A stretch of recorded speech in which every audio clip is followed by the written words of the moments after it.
morning, Choctaw County, and welcome into the Friday edition of SunTV. I'm Clint Franks with Deanne Campbell. It's Football Friday.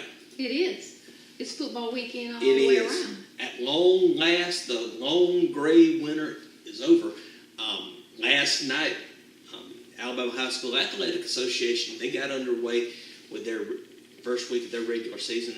A game that we brought you last night. It was a barn burner, wasn't it? It was a beat down in Milry is what it was. That's big. Good for the Wildcats. Milry snapped a 10-game losing streak to Washington County, 55-6. I'm telling you. I believe Milry's going to be a little bit of a contender this year. Milry is strong. There's no doubt about it. They've got a good offensive line, a good defensive line, and they're really good at the skill positions. I'll go ahead and put it on notice. Yeah. Do not. Milry's going to be good. If they can escape the injury bug, they'll go far this year. One of our own has a prime spot on that team. Mm-hmm. My office manager, Andy Hutchinson's son, Nathan, is a big boy on that team. And Nathan had a good ball game. Nathan had a good ball game last night. We're proud of Nathan. Mm-hmm. Yeah. We're going to have big things coming from him because he's just not getting started. He's got a couple of years after this. Mm-hmm. So we'll be watching. Now tonight, all of our area schools they're on the road. Choctaw County travels down to Bruton to take on T.R. Miller. Nutrition is over at Selma taking on Morgan Academy. And South Choctaw, they're up at Greensboro taking on Southern. And the SunTV game of the week, Southern Choctaw takes on number 5 Marengo. Marengo's a Class 1A team.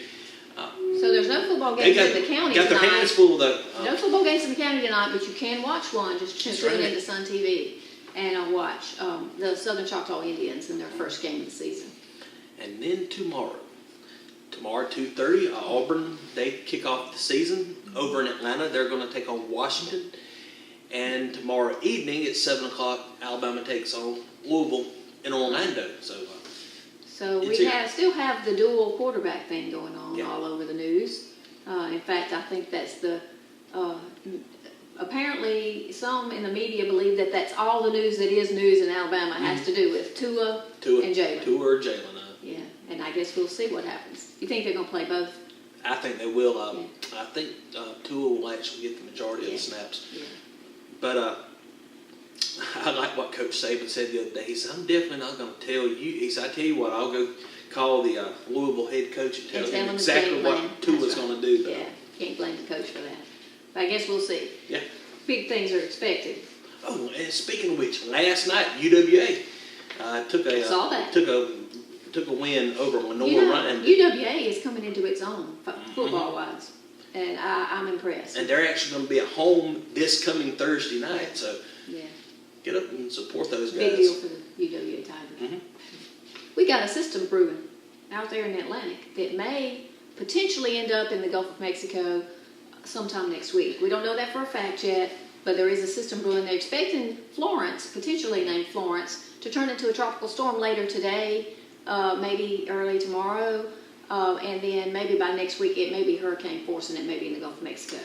It's about that time of year. I hate to say that, but yes, it is. And we have had predictions in the past that we were going to have a pretty serious hurricane season, and they altered that, and we are not expected to have a significant hurricane season like we've seen in some years. But we'd prefer if Florence went another direction. I'd prefer her just to fizzle out. Yeah, now we'll see about that, and we'll keep a watch on that. And just know that regardless of whether Florence comes to pass or somebody else comes to pass, we all need to be mindful of the fact that it is hurricane season, and be ready for whatever might happen throughout the rest of the fall. Because we're sitting here, we've been hit pretty hard, even though we're not right on the coast. We're close enough. Wouldn't be a bad idea just to stock up on a few things. Yeah, that's right. Just in case. Yeah, just in case. We do. The good thing about, if there is a good thing about a hurricane coming, it's that we have time to prepare. Yeah. It's not true of tornadoes. We don't have time to prepare. So when there are storms brewing, we get a lot of summer thunderstorms around here. This has been a very wet summer for us. We've seen rain a significant amount of rain this summer. It's not been dry, but with that rain comes some thunderstorms, and we always have a chance of something brewing out there. So don't take those thunderstorms in the summer lightly. We could see some significant stuff from those. So y'all just be mindful of the weather. We just want to put that plug out there since we're talking about Florence and potential hurricanes. It's getting pretty serious around here election-wise. Nationally, state, and local, heating up. Some races are heating up. A lot of talk going on about what's going to happen with the governor's race. We actually got the governor coming. Mm-hmm. She's not coming in a campaign capacity, but just in an official capacity as governor. And she'll be here on the 13th, Chamber of Commerce banquet. She's the keynote speaker for that. That'll be taking place at First United Methodist Church in Butler. We're going to have a packed house for that. And potentially we may be covering that live on SunTV. We're working towards that end. And so we've been asked to do that, and I believe that will. For those of you who cannot come to the banquet, you can watch her Thursday night, September 13th. Yeah. Right. So we'll be talking more about that later on as the time gets closer for that. And it is coming up pretty fast. We're excited about having the governor here. Excited about bringing high state level officials to our county for a change. They don't come here often. I believe the last time the governor was in the state, I'm going to go back out on a limb here. I remember Guy Hunt coming years ago. Bob James was here as well at one point during his time as a governor. And we've had years back. Most of y'all are probably too young to remember George Wallace coming around. That's right. That's right. He used to come around on the courthouse square and do big shows with country music stars and huge events, and drew crowds to the Butler Courthouse Square. We don't see that much anymore from state level candidates, which they should come around, because sometimes we feel like they believe that we're in Mississippi. And I just want to let them know that we're not. We are Alabama. That's right. And our votes do count.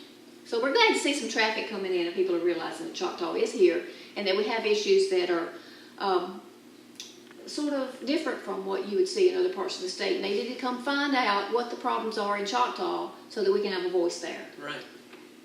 Nationally this week, I guess the biggest news that you've seen all over the television is the ceremonies related to the laying of rest of John McCain.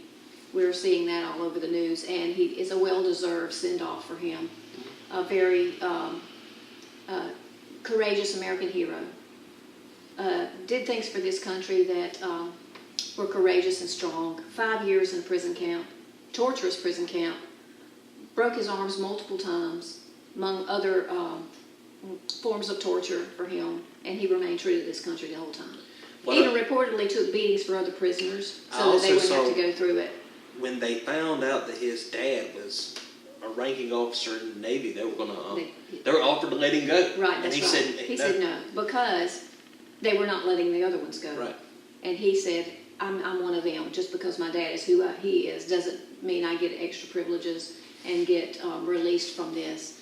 And that's a hero in my book. Regardless of your thoughts on him politically, or whether you agree or disagree with his policies, you cannot disagree with the fact that John McCain is a true American hero, and we're going to miss him. We really are.